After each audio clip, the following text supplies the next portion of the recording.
Okay guys, this video is going to be focused on blending and layers.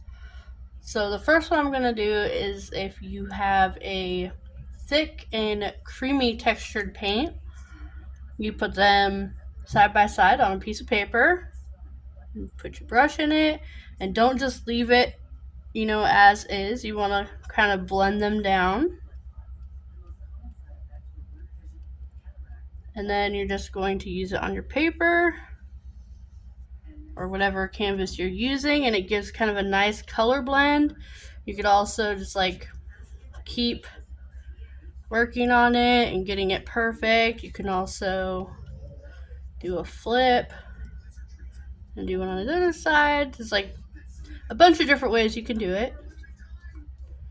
But yeah, it'll give a nice color blend in whatever direction you want it to go.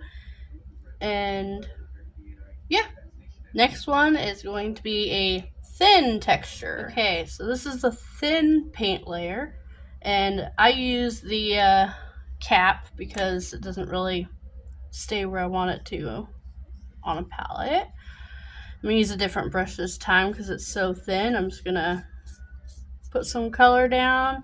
You'll probably have to do a few layers, whatever you're painting.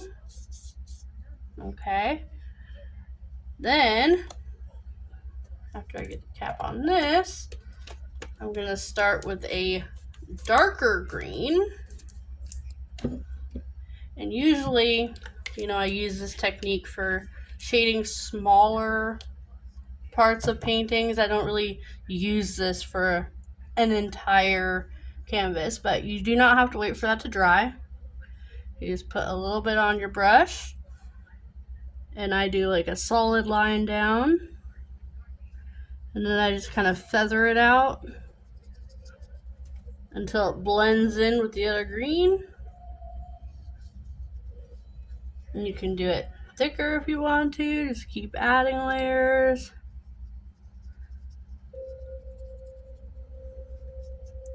And if you want more than that, you can use a blow dryer on a cold heat to get that layer dry before you add another one. It will help you out greatly. Okay, as far as layering, I'm just going to layer on top of our first creamy texture blend. And I'm just going to use a straight up thick paint just to show you kind of what it's going to do over the top. So as you run it down, it gets thinner or thicker at the top.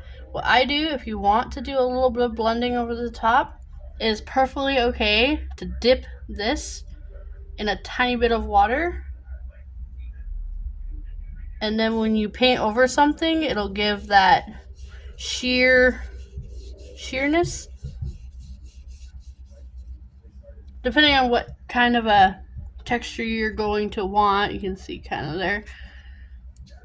But you can just keep blending it out, and you can keep adding water to your brush to keep, if you want it super thin, if you just want it splotchy, it's all up to you.